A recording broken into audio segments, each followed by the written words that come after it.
بسم اللہ الرحمن الرحیم الحمدللہ وکفا والسلام علی سید الانبیاء وعلی اصحابہ وعلی بیتہ اجمعین۔ ہم نے پہلے پروگرام میں بیان کیا کہ 10 نبوی کا سال نبی صلی اللہ علیہ وسلم کے لیے عام الحزن تھا، جس میں آپ کی ڈھال، آپ کے لیے ہر دشمن کے سامنے کھڑے ہونے والے حضرت ابو طالب آپ کے چچا رخصت ہو گئے، اور اسی سال کچھ روایات کے مطابق 3 دن کے بعد اور کچھ روایات کے مطابق 3 ماہ کے بعد آپ کی زوجہ محترمہ حضرت خدیجہ الکبریٰ رضی اللہ تعالیٰ عنہ 65 سال کی عمر میں اس دنیا فانی سے رخصت ہو گئی۔ آپ صلی اللہ علیہ وسلم کی عمر اس وقت 50 سال کے قریب تھی۔ یہ 2 شخصیات ایسی تھی کہ جو آپ کے لیے ایک سایہ دار شجر کی حیثیت رکھتی تھی۔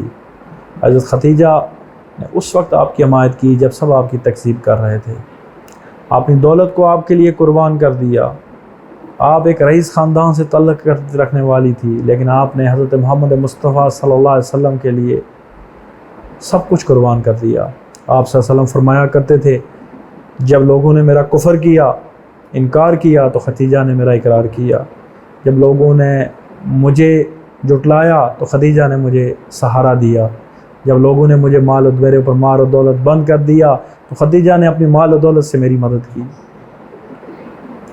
پھر حضرت جبریل کے سلام آیا کرتے تھے حضرت خدیجہ کی قربانی پہ، اور جب نبی صلی اللہ علیہ وسلم حضرت خدیجہ کی رخصت ہوئی، اس کے بعد نبی صلی اللہ علیہ وسلم اپنی وصال کے وقت تک حضرت خدیجہ کو یاد کیا کرتے تھے اور رویا کرتے تھے۔